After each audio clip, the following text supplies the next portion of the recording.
Assalamualaikum warahmatullahi wabarakatuh. Waalaikumsalam warahmatullahi wabarakatuh. Oke, sebelum memulai kegiatan pembelajaran pada hari ini, marilah kita awali dengan membaca doa bersama. Bismillahirrahmanirrahim. Raditu billahi rabbil islami dinan wa bi Muhammadin nabiyyan wa rasulah. Rabbi zidni ilma warzuqni fahma bi rahmatika ya arhamar rahimin. Selamat pagi semuanya. Pagi. Bagaimana kabarnya hari ini? Alhamdulillah, luar biasa. Allahu Akbar. Yes. Apakah hari ini ada yang tidak masuk? Ada. Siapa? Adi Sekutu Guru. Absen ya. Sinta Noviantika. Hadir Bu. Adam Nizarul Aulia. Khairul Dwi Fitriana. Oke, jadi yang tidak masuk Mas Adil saja ya. Gak masuk kenapa? Mencor Bu. Melencari bolos. Jadi hari ini kita akan belajar tentang Al-Quran Hadis kelas 7 semester 1 bab 2, yaitu tentang merenungkan kekuasaan Allah dan juga menggapai rahmatnya. Tujuan pembelajaran kita pada hari ini ada 3. Yang pertama, menjelaskan isi kandungan dari Quran Surat Asy-Syams ayat 1-10. Yang kedua, yaitu menjelaskan isi kandungan dari Quran Surat Al-Imran ayat 190. Dan yang ketiga adalah menjelaskan isi kandungan dari hadis riwayat Bukhari dari Abu Hurairah. Sebelum memulai penjelasan, mari kita mengamati gambar berikut. Ini ada gambar apa saja? Gunung. Ya, ada gunung yang kokoh. Yang kedua ada apa? Tata surya. Yang ketiga ada gambar Warungnya Rizky. ya, keanekaragaman hayati yang ada di laut. Dari gambar-gambar berikut ada gunung, tata surya, dan juga keanekaragaman yang ada di lautan ini. Kira-kira semua itu tercipta dengan sendirinya atau ada yang menciptakan? Ada yang menciptakan. Siapa yang menciptakan? Allah. Oke, jadi semua itu yang ada di langit dan juga yang ada di bumi ini semuanya adalah ada yang menciptakan, yaitu Allah Subhanahu wa Ta'ala. Di mana Allah menciptakan semua yang ada di langit dan di bumi ini merupakan contoh dari tanda-tanda kebesarannya. Pada hari ini kita akan mempelajari tentang tanda-tanda kebesaran dari Allah Subhanahu wa Ta'ala dan bagaimana sih cara menggapai rahmatnya Allah, gitu ya. Jadi tanda-tanda kebesaran Allah itu dijelaskan di dalam Al-Quran, Quran Surat Asy-Syams ayat 1-10. Mari kita baca bersama-sama. 1, 2, 3. Bismillahirrahmanirrahim. Wasyamsi wa duhaha wal qamari idza talaha wan nahari idza jallaha wal laili idza yaghshaha was samai wa ma banaha wal ardi wa ma tahaha wa nafsin wa ma sawwaha fa alhamaha fujuraha wa taqwaha qad aflaha man zakkaha wa qad khaba man dassaha. Yang artinya, coba Mbak Abis dibaca artinya.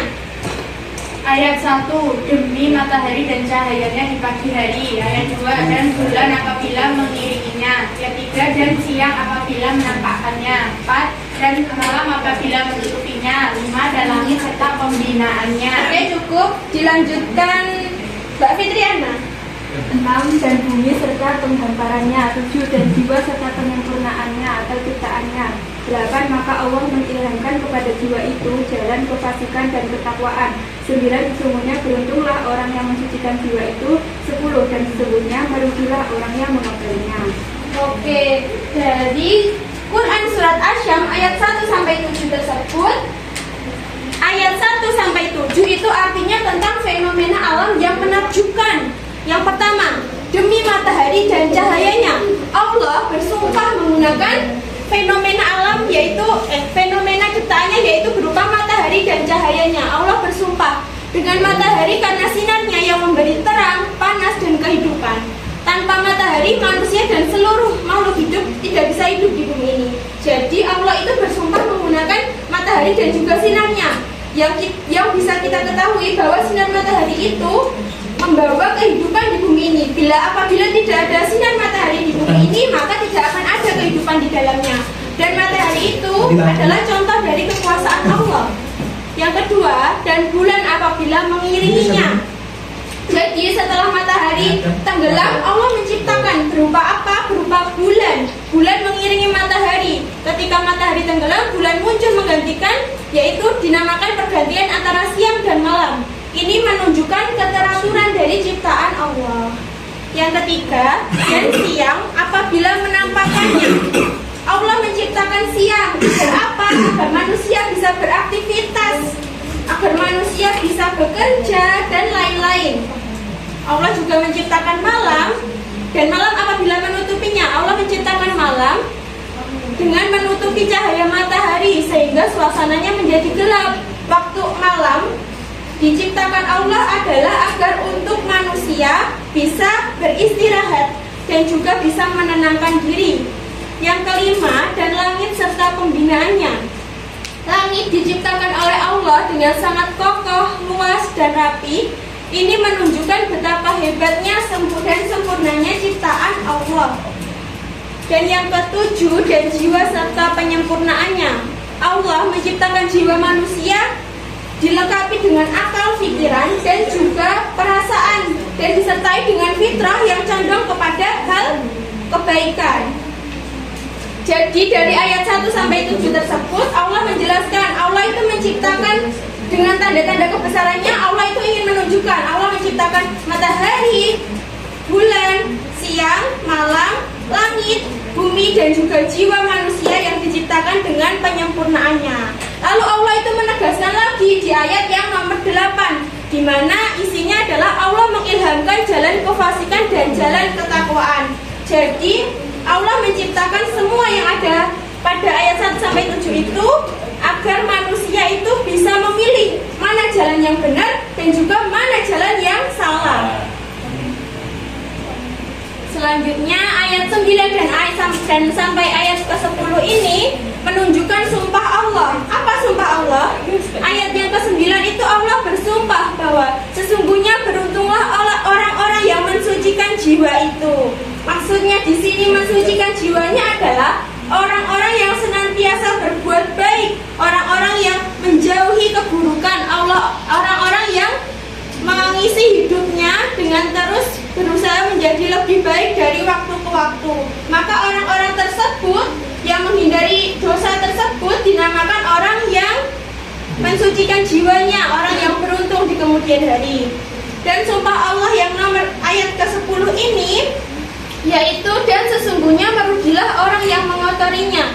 Mengotori jiwa di sini maksudnya adalah melakukan perbuatan dosa, perbuatan yang dilarang oleh Allah, sehingga jiwanya tertutup oleh dosa, sehingga jiwanya sulit untuk menerima kebaikan. Di sini Allah menegaskan bahwa orang yang seperti tersebut, maka orang tersebut akan merugi di kemudian hari. Selanjutnya kita akan membaca Quran Surat Al-Imran ayat 190. Mari kita baca bersama-sama. Bismillahirrahmanirrahim. Inna fi khalqis samawati wal ardi wa ikhtilafil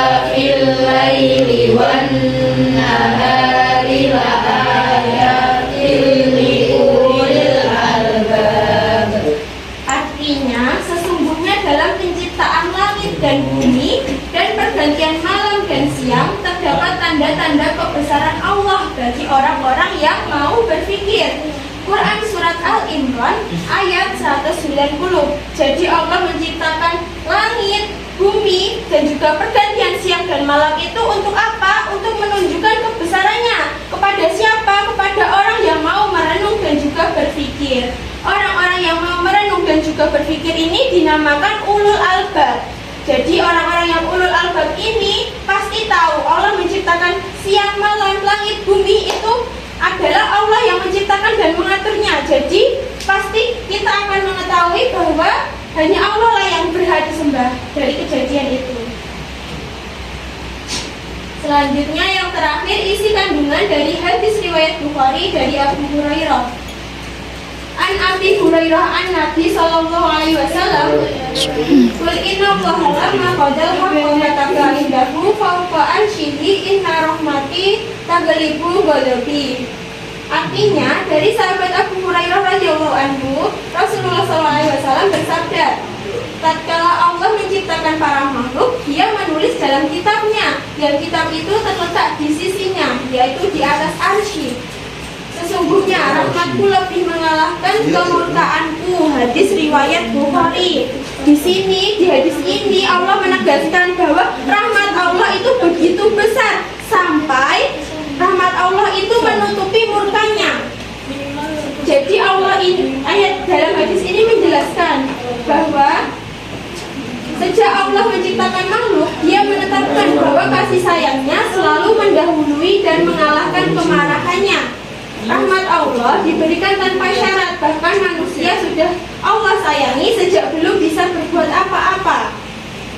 Jadi Allah selalu mendahulukan kasih sayangnya kepada hambanya meskipun mereka belum melakukan amal apapun untuknya. Jadi sebenarnya dari hadis ini itu menjelaskan bahwa rahmat Allah itu begitu besar sampai-sampai menutupi kemurkaannya. Allah bisa saja menghukum kita ketika kita berbuat dosa, tetapi tidak menutup kemungkinan kalau Allah itu akan memaafkan kita. Karena apa? Karena rahmat Allah lebih besar daripada murka. Jadi dari hadis ini mengajarkan kita untuk kita itu tidak putus asa. Kita itu walaupun sejauh apapun kita telah berbuat dosa, kita tidak boleh ragu untuk bertaubat karena rahmat Allah selalu lebih besar daripada murkanya. Jadi kita disarankan untuk bertobat dengan sungguh-sungguh. Gitu. Terima kasih. Oke. Apakah ada yang ditanyakan? Tidak. Kalau tidak, kita akan bagi menjadi 3 kelompok ya. Ini nanti LKPD-nya dikerjakan secara berkelompok. Ini nanti kan ada ayat Quran surat Asyam ayat 1-10. Kalian menghubungkan dengan terjemahan yang tepat ya. Lalu di belakangnya juga ada soal untuk menyebutkan 3 tanda kebesaran Allah yang ada di surat Asyam. Tadi kan saya sudah sebutkan 7 fenomena yang menakjubkan ya, itu kan tanda-tanda kebesaran Allah. Kalian sebutkan 3 saja. Lalu kalian juga menyebutkan contoh sikap yang bisa kalian terapkan dari pengalaman dari Quran surat Asyam ayat 1-10. Kelompok 1 saya bagi Mas Adam, Mbak Abdir, Mbak Sinta, dan juga Mas Rizky. Kelompok 2 Mbak Novia, Mbak Nabila, sama Mbak Uyun, sama Mbak Atiko. Kelompok 3-nya Mbak Salwa, Mbak Siti Maria, Mbak Fitriana, dan juga Mas Soleh ya.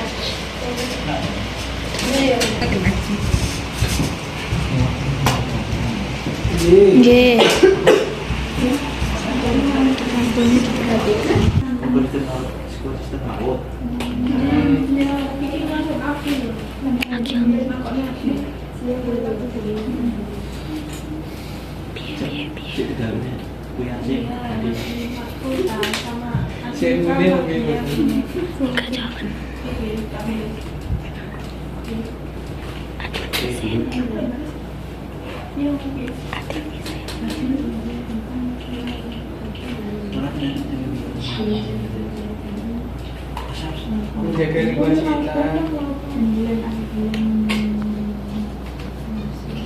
Kuning. Sekarang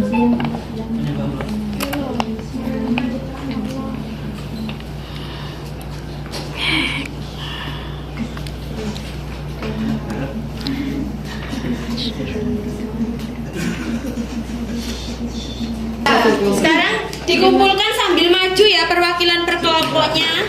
Ayo kelompok 1 maju. Yang belakang aja yang di belakang. Kelompok perwakilan aku kenal lagi. Baca.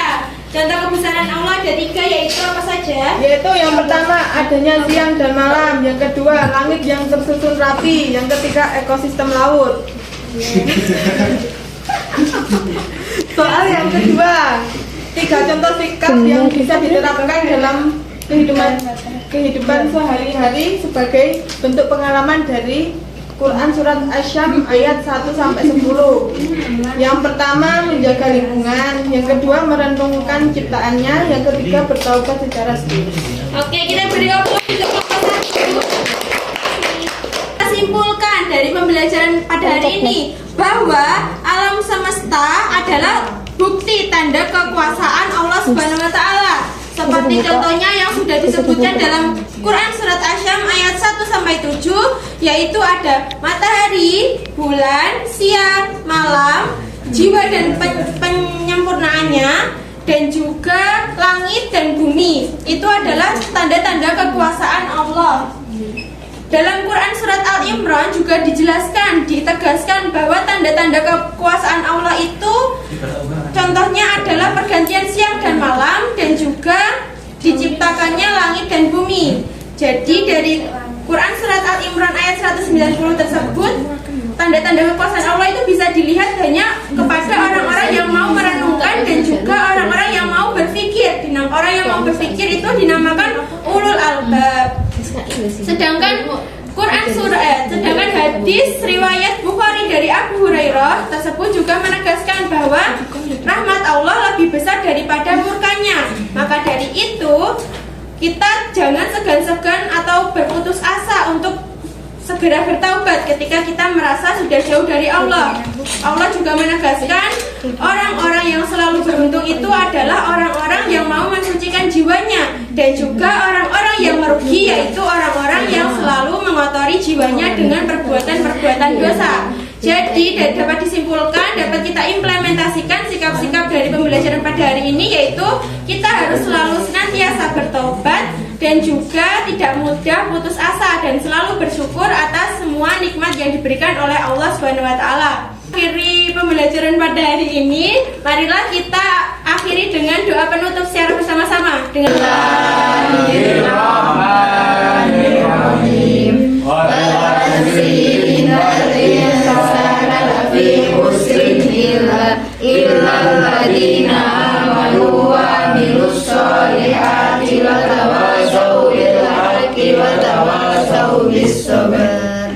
Wassalamualaikum warahmatullahi wabarakatuh.